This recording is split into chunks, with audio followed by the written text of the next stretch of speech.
The Simone Feiler podcast, giving authors a platform.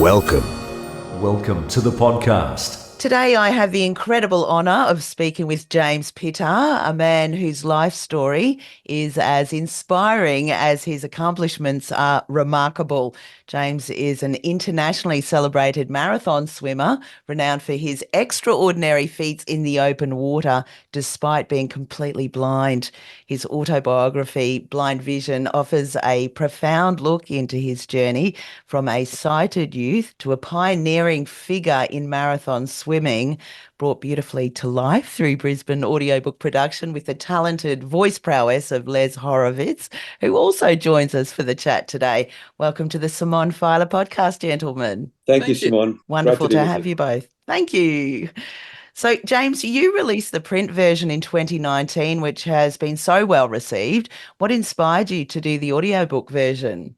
Simone, I wanted to put my autobiography that, as you said, was published in 2019, always onto an audiobook. Obviously, I wanted a lot of blind people around the world to be able to listen to the book, obviously being blind myself. And that was always my thought, that I wanted to put it onto audiobook, but I just didn't really get, I tried many options. Then I think in February of this year, I thought, right, I'm going to have another go at putting this onto audiobook. And I went through Google and I found Brisbane Audiobook Productions, and I went, right, I'm going to send them an email. And I went through and I got, Simone gave me a call back and sent me emails, and we went from there. So it has taken me, 5 years to get it to an audiobook production. You know, as I said, it did take some time. I'd had to go with some other people to do the audiobook and that hadn't worked. So I was just so fortunate to find you guys. Oh, thank you so much. Well, it's been an absolute privilege working with you and bringing your story to life with Les. Was there anything in particular that made you choose Les to bring it to life? I chose Les. I was given about 8 different people through you, Simone, to have a listen to. And I just thought Les's voice was the right voice for my story. I don't know Les's age, and that's not important, but I thought he sounded a fairly similar age to me, and that might not be true. But just thought his voice sounded just the right tempo and the right for my style of book.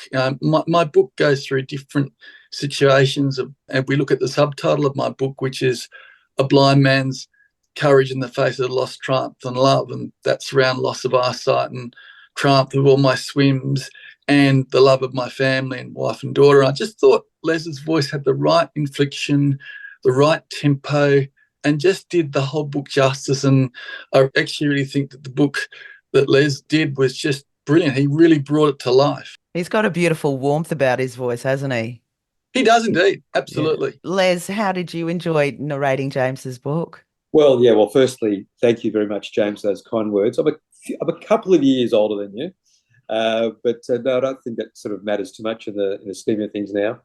But yeah, I loved the story for a start. It was inspirational, as I said to Simone before we came on, James, what you put your body through on all those occasions, not only the actual swims themselves, but the training was just mind-boggling. And I thought, I think I'm doing well. I'll go to the gym 3 times a week, 45 minutes at a time. I thought, gee, that's pretty good for me to do that. But for you to do what you do, or what you did in those swims and the training leading up to those swims, it was phenomenal. But I think as well, James, not only was it an inspirational story about you, but I thought it was a really inspirational story about the people around you as well. It really told a lot about your family, your mum and dad, your loyal friends, the team that came with you to all those swims, you know, Narelle and Sticks and all the guys and your coaches. So It was, the way the story was written, James, it was not wasn't a self-centered story. It was about you, sure, but it was also about the people around you and the people that helped you. And I thought that's why it was such a great story, because it wasn't just about me. It really told a lot about the people who were in your life, people who were around you. And I was really inspired by those people as well. Well, blind vision not only chronicles James' remarkable life accomplishments, but it could also be considered a comprehensive travel guide, if you ask me. He's been to so many countries, swum in so many different bodies of water. It's an epic ride full of inspiring ups and downs, offering a deep dive into his life's journey and obviously his support team. But out of the very many, James, can you choose a favourite place and a favourite swim? I think, well, if we just talk about the place, for me, Gallipoli is my most favourite place in the world outside of Australia. I love Australian history. I did the Gallipoli campaign at school, and I loved it from the opening minute. So for me, as a place, that is the place. But if we talk about a swim, it's certainly the Bering Strait swim is the swim that, to me, that came out of the blue. I mean, when I obviously went through listening to the audio that Les did, I think that chapter took an hour, and I think that absolutely embraces, that's like, I think 1/10 of the overall reading chapters is on one chapter. I think that says a lot about the swim. It was just a swim that really came out of nowhere, came out of an email, really. And I think that it just cascaded on from there. But the amount of things we went through in the Bering Strait swim and the amount of challenges we had along the way, not only in obviously different personnel, different languages, different styles of swimming in the cold, and then obviously the logistics of, being out there for 12 days on a Russian ship, and the elements of the fogs and the tides and the waves. I think it just is a chapter that really brings out the 16 days. It just was an enormous challenge for all, and I think it really showed the depth of who people are, I think, in that chapter. It's about, you've got people with different languages, different cultures. I hope that chapter is something that really shows that, and for me, it was probably a great thing personally, if I'm going to be selfish here and say, I'd never done a team swim before. It had always been individuals, as the rest of the book would imply. And I think for me, it was a great thing to go and meet these people who I'd never met in my life before, to swim with them and get the acknowledgement and the encouragement from these guys. And I mean, to find out later that they'd attempted this swim twice in the 2 previous years and it had failed, showed their commitment. But I think that they showed their sort of commitment and resilience to me, and acknowledged what I did and understood what I did. And I think that, to me, I'm talking about me here, selfishly me here. Yeah, no, this is good. This is your podcast. I would say that, to me, is the, it was a really important thing to be able to know I could go and be part of a swim with all these other able-bodied people, be respected, be accepted, and knowing that they knew your ability. They didn't talk about your disability. Yeah, that was there, but they didn't talk about, they just said, yeah, you're a swimmer. We're all swimmers. And I think that was the great thing about the swim, was that it wasn't about how far you could go, as like every other swim in the book is about, is how far you can go and how you can survive and succeed. This was about how you could relate to the cold, and that some people who may never swim an English Channel or a Cook Strait could very much compete in this or be involved in this, because it was about surviving in the cold. And it wasn't about swimming 30 kilometres, about swimming as much as you could in 10 minutes and then getting out and getting ready for the next day. I think the chapter really does relate, I think, a lot and solely towards that. And it just shows the encouragement that people gave and just the logistics. And I can now, it took me a bit of time to understand why this swim took, 3 years to be done. And just the way it was, and, the support you need and the money you need from the governments of the day. And it is, when you think back that in 1988 was the first friendship flight between Alaska and Russia, and we were doing it 25 years afterwards, and the change in countries and what they're doing and the differences was amazing. And obviously we've gone another 10 years on and things have changed again. I think, I just hope that chapter resonates to a lot of people. And then I followed up, obviously, with the chapter after, which is the final chapter of, swimming from my hero in life, Nelson Mandela's residential place back to Blauberg, I think. And that came off the back of meeting the South Africans in the Russian swim. So I think Yeah, Bering Strait swims is certainly that swim. What do you think, Les? Was that one of your favourite swims in the book? Yeah, when you asked James that question, I kind of knew he would say Bering Strait. Yeah, that was we know each other well already, James. Yeah, I knew that was the one. It was, as you say, it was the longest chapter of the book, and it was probably the most, even though James, you only swam, I think it was 10 minutes at a time before you had to change over because of the cold. Yeah. But logistically, it was the most complex of all your swims. Oh, absolutely. So, yeah, and just fascinating to be swimming between the far east coast of Russia and the far top northwest corner of North America. That's crazy. Absolutely fascinating. Yeah. But yeah, no, I agree with James that the Bering Strait as a narrator and as a story was the most interesting of the swims. But you've also got to go back to the original, the channel swim that he did, which really how it all started for James, and that was a great triumph as well. Mm. Well, your journey from a child with a vision impairment to swimming the English Channel was very inspiring just to hear that you did that just quietly for me. Was there a particular point that made you decide to take on that challenge, you know?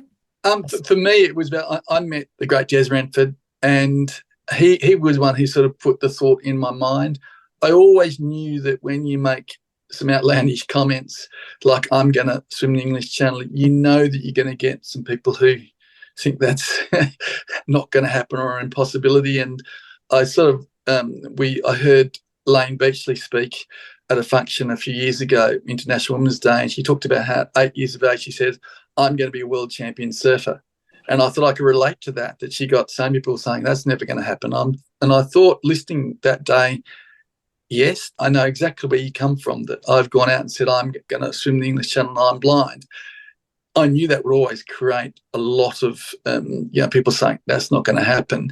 And I think to me I just got that spark from Jez Renford, and I knew it would take me a long time. I knew it was going to be a logistically very hard thing to do. And it was about how you train for it. And the lead up had so many things, ebbs and flows in it, that things were going well and then not going well. And I'm thinking, is this ever going to happen?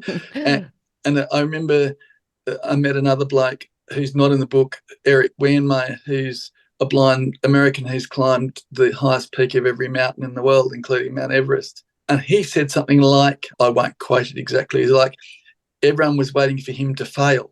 Mm-hmm. And I think I can again relate back to that. Everyone's going, well, this is not going to happen. And I'm thinking, well, I think as long as you get a good grip around you, which the book shows with my team, and you do think outside the square, that you can go and achieve it. And I think to me it was all about, if you want to achieve something in your life like the English Channel was, and you have a disability like I do, then you just have to go out there and think about, how do I get outside the box? How do I make this happen? They're the rules of the English Channel, and we need to always go to those rules.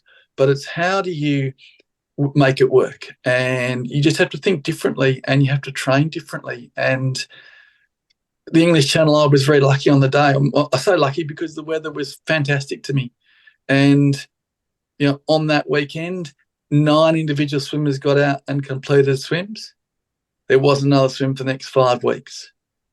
That's luck of the wind. You pick the day. Yeah. Well, was that meant to happen? Hopefully, yes, and it did. But the English Channel it was such a big thing. And the morning after was like, and as I've said in the book, physically I knew I'd swim the English Channel next morning. But mentally I didn't, because I just could not process that. And as I said in the book, the kid that came past 2 or 3 days later when we were out, buying some food for dinner, my mum and I, he said, you're a swimmer. I said, yeah. He said, you swam the English Channel. I said, yes, I did. And that was the first time in my mind in 3 days that I'd actually registered that I had swum the English Channel. And I think probably the enormity of the situation at that point in time of, I'd done this swim. And I think I'd realised the dream that I had for a year, and it worked. But, and I think as a visually impaired or blind person, I came out there and was able to succeed on that day. And it got me hooked into marathon swimming after that. Amazing. Yeah. Just even the work that went into preparing yourself for that swim was incredible, like Les said earlier, and then the swim itself. But yeah, mentally getting your head around that you did that, I guess it would take some time because it's an accomplishment that a lot of people, even your friend climbing the mountains that, don't have disabilities, can't do. They can't even visualize themselves doing that. It's way too hard. And you're so inspiring, James. How did your early experiences when you lost your vision shape your mindset to begin with? I can't imagine it would have been easy going through that, losing it and then approaching all these obstacles and overcoming and even, defeating and becoming an absolute winner at everything. Were there any specific moments or influences that were crucial in that process? I think for me, the influences would have to be my parents. Obviously, my dad being an ophthalmologist surgeon and my mum an orthoptist, which is both in the eye industry. They were certainly great influences to me. Obviously, my brother and sister. But I think it's about, I started losing my eyesight halfway through year 8, year 9 at school. And I think it's more your friends that stand by you in that situation, and they're the people, you're in a school of 1,100 kids and you've got to try and survive, and they can all see. So, it's about the friends and being included. And I think that was more the thing, yes, you have your family life and they're always going to be there around you, but it's the other things that you maintain, whether that's, and friendships are very important. And I think my friends never left me out of ling, always included me. I think I could easily have done that. I think suppose the other person who would be a great influence to me, and again, this is in the book, is the headmaster of the school I went to, Shore at North Sydney, who kept me at the school. And I think that is an amazing influence on my life, because I think if I had gone to a school only for the blind, I think that would have shaped my life maybe differently. I don't know that, and that's an unknown quantity, but I know that if I had gone and changed schools and gone to a blind school only, would that have marked me to being involved with only blind people and never meeting people like my wife, or never having my friends? I don't know. That's an unknown quantity because that didn't happen. So you can only judge that to the way it is in life. And I think that every time I go back to the playing fields at Northbridge here in Sydney, which the school has the playing grounds there, I walk away going, yeah, I was just very fortunate. And, I always thank Jaka Travers, who was the headmaster of the day, for keeping me at the school, because I think it did change my life. But I don't know that because, what's that, 40 years ago, almost 40 years ago. So how do you judge that? I don't really know. Everything you do brings you to where you are today, doesn't it? And everything that does. happens to you. So, everyone can look back and think if I did something slightly different, I might be where I am today. What Absolutely. a champion that principal was, saying, stick around, because look at what you accomplished. I mean, obviously you didn't lose any self-esteem or anything, given what you went through. You had your support team, you had your friends, you had your principal. But you also talk about your transition from seeing yourself as an underdog and embracing your capabilities. How did you see that? Was that because of your disability, or?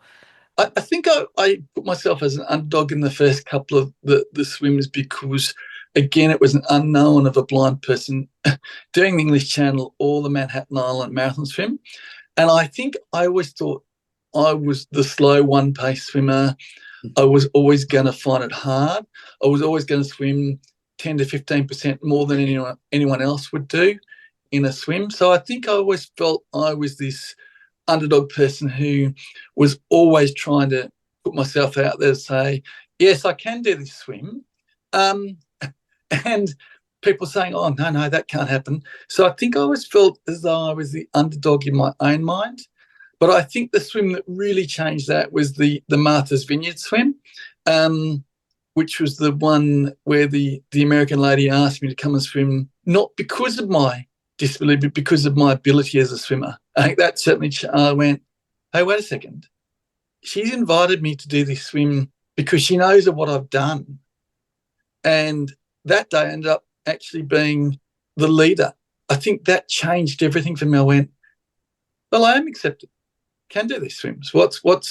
Where have I come? And I think she was a great influence, Debbie, in Martha's Vineyard. Yeah, that was a great chapter. What did you think of that one, Les? Yeah, no, and of course, what that resulted was a long-term friendship as well with Debbie. I think were you godfather or something to their children and stuff as well, James? Yeah, I'm godfather to their children. Yeah. And the harbour master who organised the swim and ended up marrying Debbie. So yes. Yeah. The other thing that you haven't touched on, which I'd like to quickly touch on, is there's a whole chapter dedicated to your career as a rower, which I thought was fantastic. Yeah, that's right. You took a break from marathon swimming for a while, and then you actually had a fantastic experience rowing, and you also went overseas and competed in games. I think was it in Europe, in Finland, or was it? It was. Yeah. I've interrupted there, sorry. It was something totally out of this world, and I think to go to Finland and be involved in rowing was such a different sport to me. I went, what's happened here? And I think rowing was, a little bit like swimming, where you used your whole body. Swimming's about, obviously kicking in arms and heads and thinking, and I think rowing's a bit like that. The whole body is being used in the motion of trying to keep the boat going. And I think rowing was just in Tampere in Finland, there was just such a great thing. And I think rowing was a lot of fun because you did it with other people and you just got out there, and it was always different conditions. You're always out there rowing on the water or trying not to fall in, especially on Lane Cove River. But Tampere was just such a great experience. And I mean, things have changed a lot since 1995, but in those days, back to being included. I mean, the Australian rowing team who were housed somewhere else always came and spoke to us, always came and met us. I mean, the first people after our group that congratulated us when we finished and we'd won our events was all of the heads of Australian rowing. They were the coaches. And I thought, come over and congratulate us. So we were in a different area of the rowing course ourselves because our event was only 1,000 metres and theirs was 2,000 metres. But they still walked over, congratulated us, and I thought, well, that shows that this is not us and them. It was you are us. Yes, you might be living somewhere else. You might be at a different hotel. You might have been rowing in a different section of the water. That didn't matter. And I went, how impressive is that you've given your time to walk over and include us? And on the day we'd finished, the next day was the end of the rowing championships for the overbody, and they invited us into a tent that was on one side of the river and sat us there and chatted to us. And I just thought it was such a different experience, and rowing was just something that I really enjoyed it. I think it really proved some moments that it was a totally different sport. And rowing for me was lucky enough came after in 1994 the trip to Beijing, which hadn't been a great success, we'll have to say. But maybe that was a good thing. It wasn't a great success because I knew I could do something. There were other things, and rowing just got me through that, and then got me through the other side of getting back involved in the open water swimming and onto the English Channel. So, I think the book, I hope, shows that you live by what you do and your actions you take, and whether some of the actions you take at that time are good or bad, I don't know. There's some things you probably, at the end of the Beijing trip, I sat down thinking to myself, did I really respond well in that situation? Yes, no, maybe not. I don't know. But I think that you have to go by your actions and by what you do. And I had to think about, do I want to take that path of, I knew I'd never make the Paralympics, or do I, go down some other path? And I hope this book also shows that you do some things in your life, and it's how you react, I think, to those things and what you do next and where you take yourself. And as I said, I had Beijing in 1994 and then Tampere in 1995, which was just the opposite, the opposite. Yeah. To the Beijing swimming event, and then to think that, what was that, 95, and then 2 years later starting to swim the English Channel and do the English Channel in 1998. You turned that around. You turned it around. Yes, that's right. It's about turning the situation around, and I always think in my life you can do two things. You can either take what's happened and make your own way in life, or you can go, be pity about it. And I thought, well, yeah, Beijing was not good. And I mean, as I said, I think some of my things I did were probably not particularly great, but that's where you learn in life, I think, by making those decisions and the way you react and the way you do things and then thinking about them. So I think in that regard, I learned a lot from Beijing that carried me on for a long time after that, probably the next 10 or 12 years, I think. And I think that was a great thing for me, that I'd learnt a lot from the way I'd reacted in that situation. And the rowing was certainly a great change. It really did take me totally away from the Beijing chapter, which has its moments. You win or you learn. I learned, and I didn't win, but I learned, and I learned that you have to have the battles, and you need to win particular battles. And rowing just came along in that void, which was brilliant. And I mean, I still always think it was, what was it, 25th of August? That was the other day. It was, what was that? 95. That was 29 years ago, and you think, wow. And I hope I portrayed this as my mate who had cerebral palsy when he won. I was just so thrilled. I hope that is portrayed, because I was so delighted when he won. In fact, I think I was more delighted that he'd won than, what I'd done, I think, because I just acknowledged what he'd gone through to get there. And I thought, you know what, you've come out and won. I'm thinking, and it was just the way that I was just so thrilled for him. And I think it was a great thing. And it was really beautifully written, and you did it such justice, Les. Thank you. It was a really a pivotal part of the story. For sure. That whole transition with Beijing, of course, and that experience James had with that Olympic official, and then from that the rowing, and then so that was just like that was really the central part of the story, which changed James's direction, really. So I was happy to. Hopefully, I did it justice. Yeah. What was the most challenging part of writing Blind Vision for you? For me, it would be that I had to put all my thoughts down, and I think I'm a fairly private person, and I think I found that, and I know I put that somewhere in the book. I found that a really difficult thing, to put my emotions and to put things that I thought. And for me, I knew writing this book would be good, but also knew it would be taking me out of my comfort zone of keeping things close to my chest type of person and putting it out there in the ether. I think the other hard thing about the book was that I do make references to my thoughts about not only about swimming, but other things, whether that's Indigenous people, whether that's Australia Day Ambassador, whether that is flags, whether that's whatever it might be, right? And I think I had to, I make those points along the way, and I do that because I think I wanted to show my thoughts at the time. So I found that really difficult, because I knew people were going to see inside. Well, that's right. And my thoughts, you got involved with other charities and other groups with disabilities, and the Fred Hollows and Rainbow Club that I'm very much involved with, and I knew that I had to give these thoughts, and it's where you put these thoughts as well in these chapters, making it sort of work well as well. So I think that was the first thing, was that I think I am a fairly private person. And I think, in the original book, that was the written book, I should say, that was done in 2019, I was very fortunate enough to have an editor who knew nothing about swimming.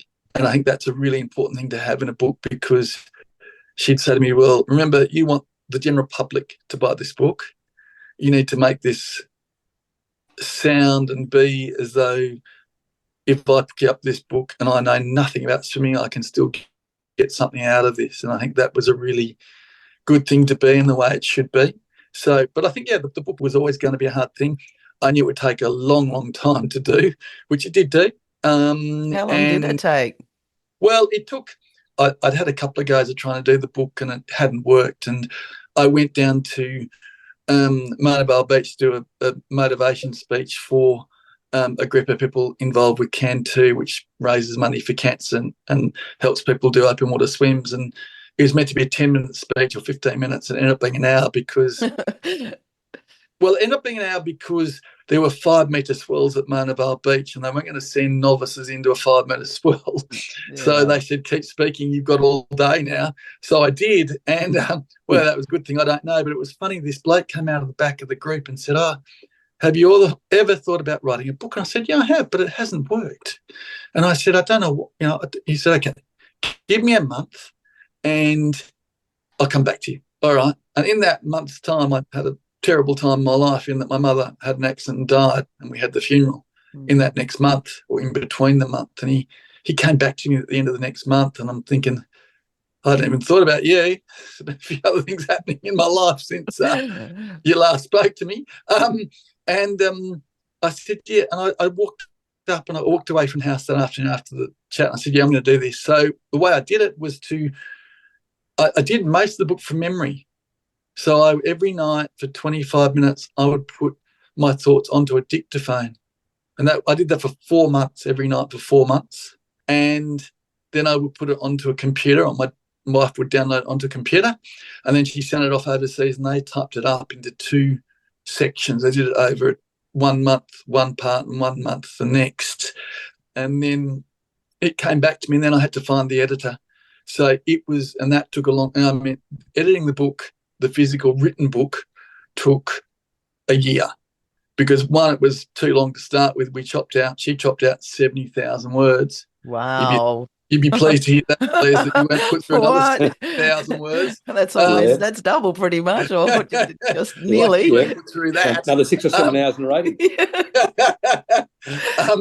So, yeah, you weren't put through that. So she chopped that out, but made it structurally good. And, the great thing about having an editor is that she or whoever it may be can look up things online, such as people's records, such as Shelley Taylor Smith's records or Kingsley Bagarin's, and get them correct. Obviously, I'm doing it from memory, so I'm not going to have those details to be getting that specific, how many gold medals he won in Paralympics and so forth, or how many Feiler events Shelley's won and so forth. A lot of that stuff, obviously, she go and look up online and get them correct. So obviously that was another job the editor had to do, because obviously I was doing things from memory, not from specifically looking it up. So yeah, that was the way it was done. And so I started in mid-2015, and then I tried to go and get it with published houses, and that took a long time, and then ended up self-publishing it, and it published in December of 2019. I'm thinking December 2019 was when it was self-published. I'm thinking, yeah, I can go. I'm going to organise to do someone to launch the book, and then March 2020 was COVID, and that was the end of that. Oh dear! But I was really, the book was physical, written book is 308 pages or 111,000 words if we want to be that way inclined, and it did take a lengthy time, and it was always going to take a lengthy time because I'm not sitting down and physically writing it on a piece of paper like everyone else is. I'm doing it via a dictaphone, which was very manual. But it was very good because it did get you that opportunity to put everything into words. And also, as we did it in an overseas country, because we thought that, my mate thought that was the best place to do it. Obviously, when you knock in lots of Indigenous names, they weren't too good at the, spelling and so forth of that either. But, that is it. And I think that's why it took so long. And then, as I said, then I started after I published it, I then wanted to get it into the audiobook format, and I spent a long time trying to get that done by differing people. And as I said before, that didn't work, and I thought, right, I need to find someone else. And good old Google produced Brisbane Audiobook Productions. That's all I can say. Thanks to me. I'm thrilled. But you are so incredibly inspiring, James. Never mind, your disability. You wouldn't even know that you have a disability with what you've achieved in your lifetime, including writing the book, getting the audiobook done, never mind the swims and traveling and everything. And, having a wonderful family and wonderful friends around you. Just, it's such a heartwarming, incredible journey that I would highly recommend anyone read it. Definitely listen to it, because Les Horvitz, both James and I have had a chat about you, and we think you did such justice narrating blind vision, such great work. How did you prepare yourself to authentically convey James's emotions? Because there were many throughout the journey, um, throughout your narration of the audiobook, and of course the journey itself. Yeah, I mean, you've got to, when I do like an autobiographical narration like this, I mean, you just got to visualize yourself in that position that James found himself in and put himself in, and just try to feel how you would feel in that position. It's not easy to do because, as I said, I'm not a marathon swimmer and I'm not blind. But so you just got to try and picture yourself in a challenging position. And I've had my own challenging positions myself in my life, but totally different to James. But when I was doing that, the early chapters with him gradually going blind following the disease that he had, I had to just visualize, close my eyes, think about how I would feel in that position. And then hopefully that emotion would come through in my narration. And that's what I tried to do. The other thing is, which I did, of course, I did my own research on James. And if anyone's listening and they want to know more and see more about James, if you YouTube the documentary about James, you can actually find the full, I think it was the New York Marathon swim. Oh yes, it's on you. I think is that the skyscraper? Yeah. Yes. Skyscraper. And I did a lot of that research as well to try and to see what it was like, and I had a look at that. Had a look at that documentary on YouTube, which is fascinating. People want to see that, and all that sort of stuff. The research that I did sort of gave myself a bit of knowledge about James and how he was feeling and how he was reacting, and the team around him, and that's the work that I did. Before tackling the narration, which was really a labour of love. It wasn't a chore for me. It was a pleasure to do because it was such an inspiring story. Yeah, for sure. Were there any sections in the book that you found especially moving or difficult to kind of bring emotion and James's personality through? Yeah, I think talking about his parents obviously was always difficult. I lost my mum this year as well. In May, so all that sort of stuff was sort of hit home for me as well. His family, the struggles that they had, but it was also inspiring because his parents were brilliant. I mean, as I said, and I always found it remarkable that James did contract this eye disease. Yes, with his father being an ophthalmologist and his mother being also a medical person in the eye. What's that? It's called an orthoptist. Orthoptist, that's right. Orthoptist. Yes. The irony. The irony that James would suffer that disease. But there was never any point in the book that James never felt sorry. There was never any self-pity. No. There was never any woe. There was never any of that. He just went on with it, which I thought that was really inspiring. His parents just did what they can to help him, and with all the equipment that he had at school that he went to, and then he just did it. He played soccer, he went rowing, the swimming, did all the sports that any kid would do at high school. There was never any issue about him, I can't do this because I'm blind. So he just did it, and I think that was really inspiring.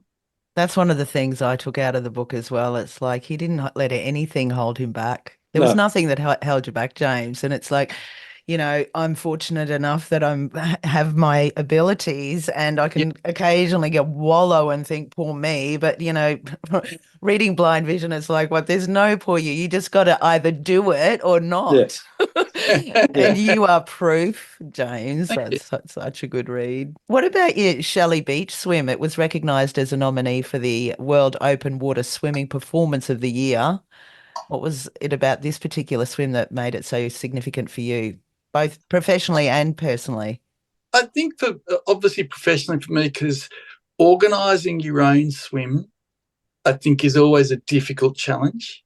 And organising to do with 20 other swimmers is even more harder, and the logistics that go around that. And I think the great thing that I take away when you organise something like that and you have 20 other swimmers with you along the way, you certainly get an understanding of what these people do who organise, an annual swim, which we do here in Sydney, ocean swims through the year, and how much they must go through to organise the swim. I had 20 others, which is not, other people, they have a lot more people involved. And I think getting, to then swim from where was, I think, Collaroy Beach that year down to Shelley and then pick up 20 people and swim back to North Stain was a lot of logistics just involved. And I think it really, to me, professionally showed that organising that swim is hard, and organising 20 other people, making sure they turn up on time. Also making sure that when you tell them to get there at a certain time, that you don't get there too early, which can be a problem as well. You can't always control the currents and the tides and the winds. And I think also, so it worked really, really well. And then obviously in relation to personally, it was obviously raising funds for the Fred Hollows Foundation, which over 100,000 so far, or like that's massive. Yeah, throughout the times. And I think for me, I've always, as I said, that the Fred Hollows Foundation has been, been through my life really, because my dad went to uni with Fred himself in the 1950s, mid 1950s. So I mean, for me, I've really been involved with that family for a long time, even though I didn't really ever meet Fred. I think he sort of died before I what was it, 1993? So I would have only been 24-ish. But I mean, I've been involved. I remember him very fondly from the ads and the stuff. You'd see it on TV. He was correct. Amazing man. That's right. And for me, it really was in that regard. So to raise lots of money that day and to get get awareness of the Fred Hollows Foundation is, and everyone knows who Fred Hollows is and what it does do. And I think that's personally was magnificent for me, because it's about restoring people's eyesight. Yeah, I can't restore mine, but, it's knowing that somewhere else that day in the world would have been able to get their eyesight restored because of myself and the 20 others that were involved on that day. So I think that's a really was personally important to me. I mean, I said in the previous year, the 2011 swim, which was the first one I'd done swim for sight here in Sydney, that, I really hadn't grasped how important media was and how important just the awareness. And, person said to me from Fred Hollows Foundation, you might have only raised 3,500 in this swim in 2011, but you don't understand that we got 7 or 8 free ads on Channel 7 up to the news. That's gold. Yeah. That's worth more than you can. And how do I know, and how do we know? Spreading the message via the media, you can't beat that. No, that's exactly right. And it was all about, how do I do, and she said, look, we will not know how much that actually did raise in this afternoon on Channel 7 on a Sunday leading up to their news. There might be hundreds of thousands of people who watch that news. If we get 500 people making a $25 donation, there's 12,500. You can't contribute that in this point. So I think that was something that I got to learn to understand. That was awareness sometimes can be even better than money, because it may lead on to donations down the track. Exactly. Right? Because someone got an awareness. So it's always hard to quantify that. But I think 2012 was I got a nomination into the World Open Water Swimming Association's Performance of the Year, and then obviously we got the Performance of the Year with the Bering Strait swim, which I was one of the 65 others that did that as well. And I think my book might have even made it into the other section. There are 5 or 6 different sections in the WASA Awards. Legendary. So the Rainbow Club Foundation is another organisation that's close to your heart. You teach disabled kids how to swim. What goes on there, and what are some of the rewarding moments that you have walked away with teaching those children? The Rainbow Club is an organisation that provides one-on-one swimming tuition to disabled children. That most of the disabled children either have autism, cerebral palsy, Asperger's type situations. And I think for me, it was a great thing, because that's teaching people how to teach, knowing how people can then teach disabled people how to swim is such an important thing. And I remember the founder, who's no longer alive, Ron Siddons, said, swimming in this country is is a right. It's not a privilege. And he's so true. When you live in this country where you're an island and you have pools and lakes and dams and rivers and oceans, that's such a true thing. And the thing that I've always found rewarding with this organisation is that for some kids, it may be about just getting into the water in 9 weeks. They do swimming lessons one weekend every school term. So there's about 9 weeks for 4 terms. And I think, as a marathon swimmer, I underestimate I can go out and swim for 30 or 40 Ks, but for a child who has severe autism or Asperger's or whatever it might be, that just getting in the pool and doing one lap is massive. I think it took me a long time to understand that, but it always makes me go, you know what, that getting in there and doing one lap is magnificent achievement. And I think we have to respect the people who teach these kids how to swim. And I'm fortunate now, I mean, this is obviously not in the book, but my daughter Annika now does teach at a Rainbow Club, which is fantastic. You know, she's 17 and she teaches these kids how to swim. And it's about not only about teaching kids to swim, but it's about getting to know their limitations and getting to get them in the water. And it's about giving them, you know, half an hour in the water. And for some kids, being in the water is a fantastic relief. When you've got different disabilities, whether that might be physical or mobility, to getting into water is a great thing. You know, being in the water, it gives their parents also, you know, half an hour, you know, of, you know, for having a child with an autism or whatever it might be is a 24-hour, 7-day-a-week job. And this is a chance for those parents to just have a break. And I think that's also important as well. It's a family thing. Not only it's giving the child lots immense of fun. joy, and obviously the parents and carers as well, you know, they get a bit of reprieve, but the joy that water brings is, you know, we all know how good it is. Absolutely. You in particular. Absolutely. Oh, well, good on you. And how lovely that your daughter's following in your footsteps, teaching those children to swim as well, James. You must be incredibly inspiring to her as well. Oh, I'm very proud that she's gone out there and got involved and is teaching these kids and loves doing it. I think that's thing that is great. For sure.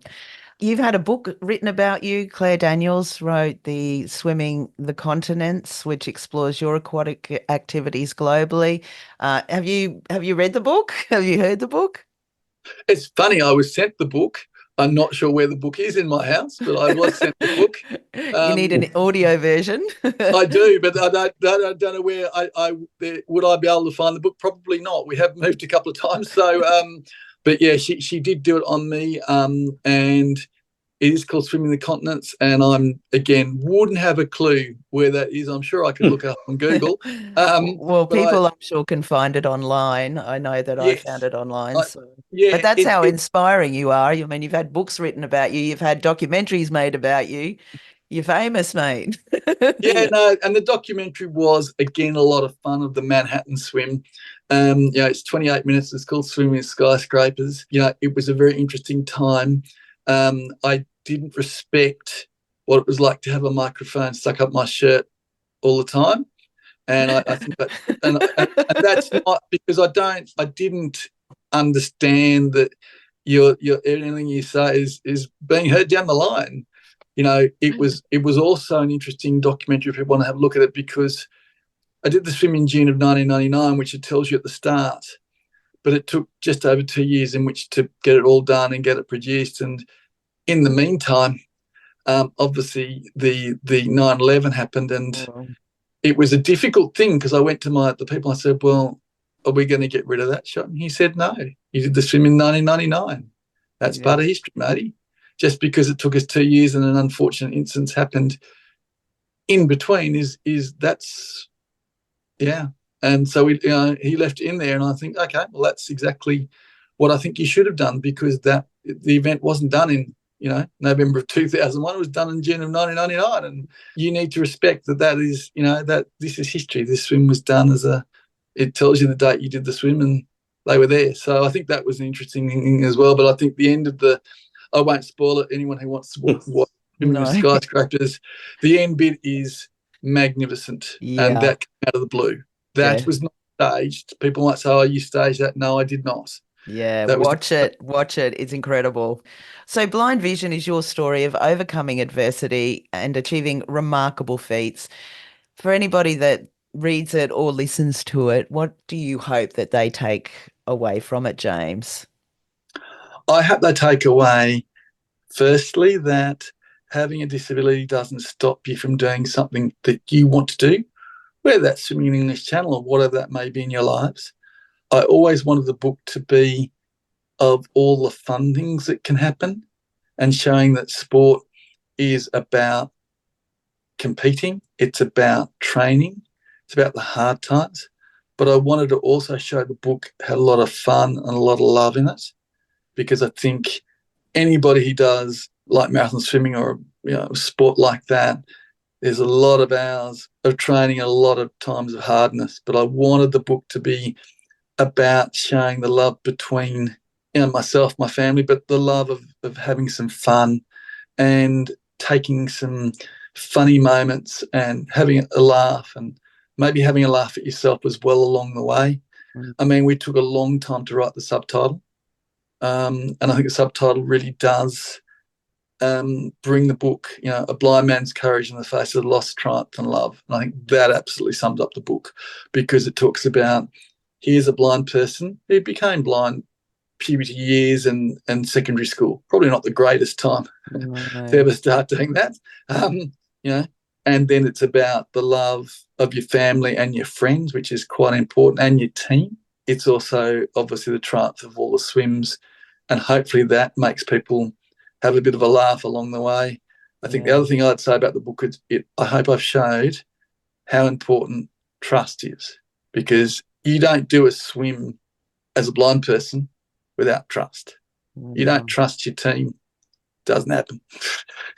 And I hope that it shows the love and the trust between whoever it may be, team, family, wife, daughter, whatever, that it shows that, because as I said, you don't trust, then it isn't going to happen. Because, and whether you accept their trust of, it's a, yes, James, that was a log in Manhattan. It's not something else you think it is.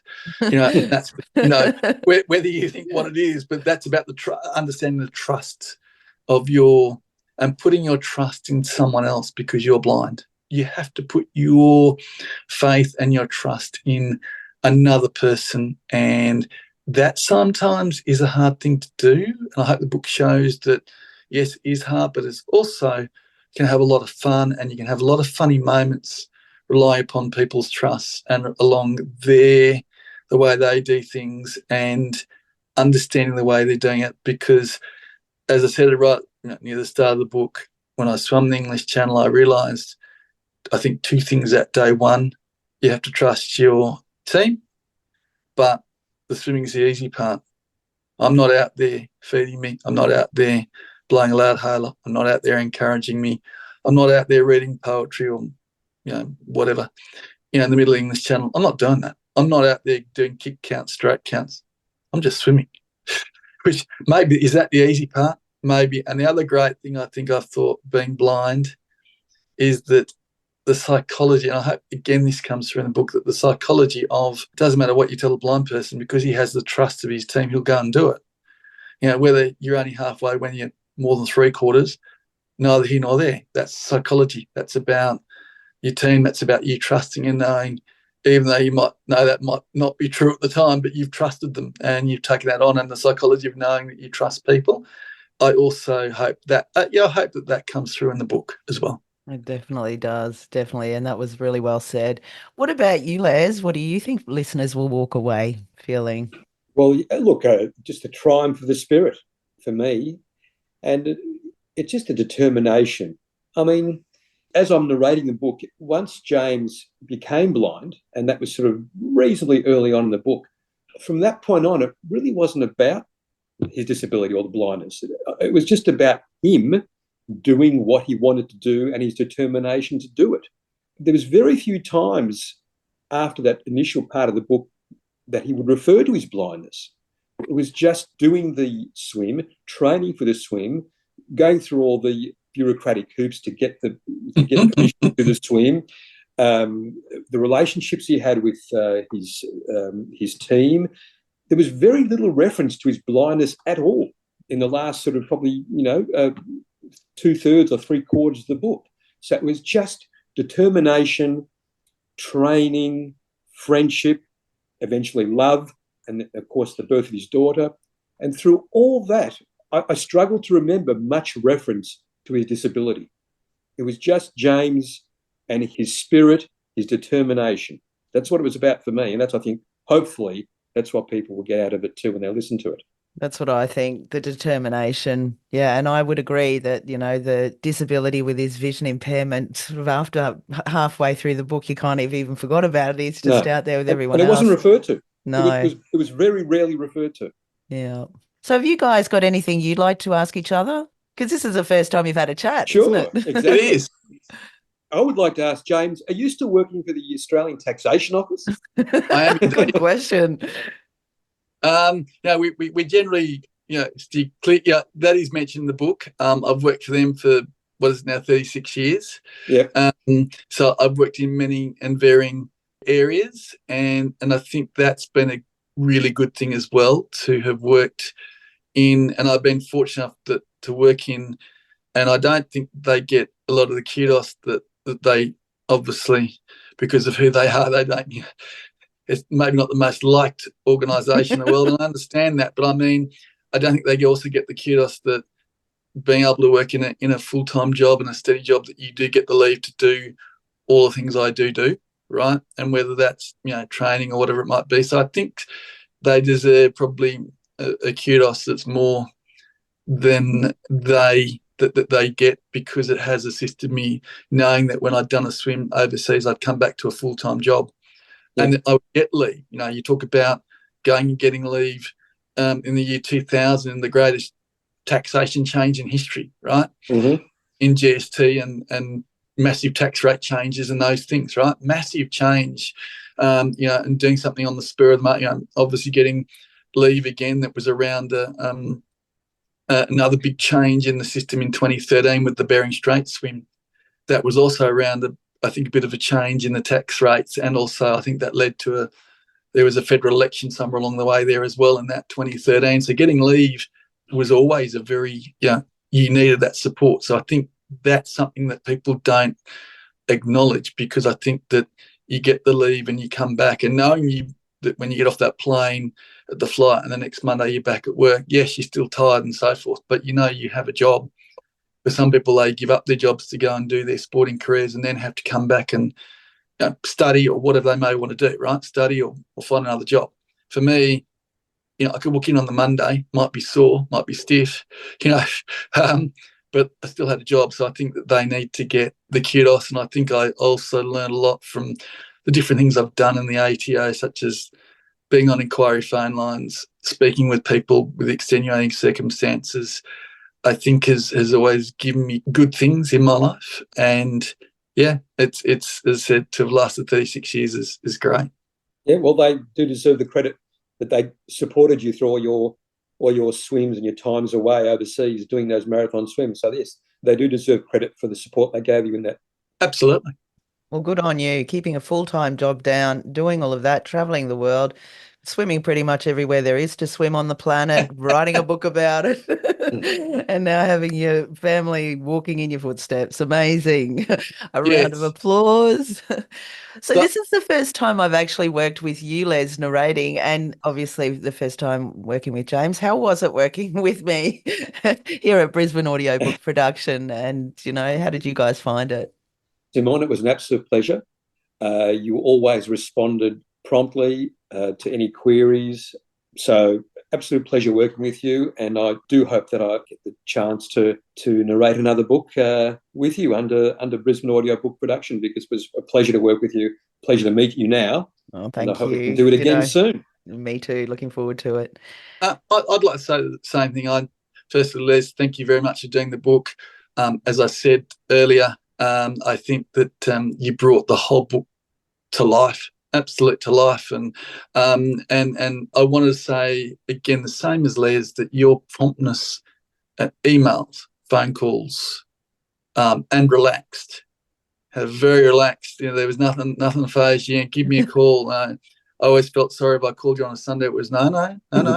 That's it. I just thought your promptness in responding to emails, which for me, I suppose, is an important thing, because I'll send out an email thinking, are you going to get a response, whoever that may be, too?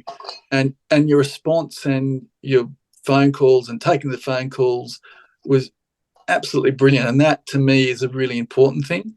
And, it was so different to the other people I tried who never responded. And that's very frustrating. But you are magnificent. And I just think that makes such a difference. And, to think that I looked at some emails the other night, or a text or something, and I think I got onto you guys in mid-February, and the book's been done by late August. Yeah. 110,000, 111,000 word book has gone and has been done in 6 months on audio.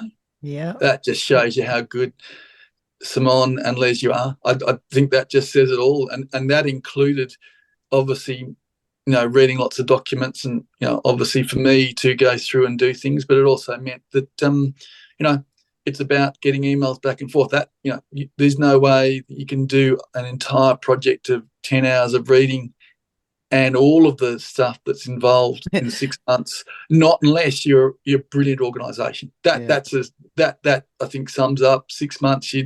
People are looking and say, you did what in 6 months? I said, yeah. You got to remember the first couple of months was all about just getting to understand how it worked. I think I sent the PDF of the book off in late May. Yeah, that's right. I think that just says something about you guys. That sums up that you can produce this thing inside 3 months of when I first sent you the first copy. I think that just says how well both you and Les read everything. I mean, Les just read the chapters, and I gave Les many a lovelier town name in the world, didn't I? That really could get some beauties along the way. But I'm trying to think of the one name. Shanakali and Shanakali. Shanakali. Yes, that's right. Yeah, I did try to look it up when I was doing it, but I'm glad you picked me up on that. But we got there in the end. We did. But the thing is, it's about you put that into Google and it gives you 3 different. Yeah, that's right. Like, Correct. How do I? What am I going to do here? So I think to me it just shows, and I would say to anybody who's listening to this podcast, right, I would go and use Brisbane Audiobook Production. Aww. Because you are very prompt, you're very quick, you're very concise, and you're very good at what you do. I love my authors. You guys are the best. but you also gave options, like, there were different voices, or there was different other things you could do, right? Anyone I would say is go out and use Brisbane Audiobook Production. You'll find it very easy. You'll find the people very easy. The readers are fantastic. It's about finding that level of what's going to work. I mean, I was just very fortunate I found you guys. Well, I'm really happy that you did as well. We've thoroughly enjoyed working with you, James, and your book. We've already uploaded it, so it's available imminently on your website and also on 50 plus online global retailers, including Audible, Google, Apple, Spotify. I won't list them all, but your favorite online audiobook retailer. But where can people find out more about you, James, if they want to contact you? Well, they can go to my website, which is www.jamespittar.com. And I do have a YouTube channel, which I've just started, which is James Pittar Blind Marathon Swimmer, which I need to put some things onto that again, and I'll need to get, obviously, people to help me like yourselves to put things on there about the book. But, my website gives lots of information about me, and that's the best place. And you do public speaking as well, don't you? If anybody wants to have you have a chat with their school or their organisation, you do that sort of thing? Absolutely, yep. Absolutely. They can either phone me, they can or send an email to my email. Absolutely they can, and that's I'm happy to do any public speaking for schools or charity. Excellent. And I'll put all the links in the bottom of the podcast so you can check them out there as well and get yourself straight to James's website. Guys, thank you so much for the chat today. I've loved it. And Les, thank you so much for joining us and your beautiful work on James's book. Really good meeting you for the first time online. And thank you, Simone. Look forward to working with you again. And James, rock on. Looking forward to your YouTube channel and what you're going to do on there soon. Thank you very much for all you've done for me. Thank you very much. Thank you. Thanks for joining the Simone Feiler podcast. What's your story? Contact Simone for a chat at brisbaneaudiobookproduction.com.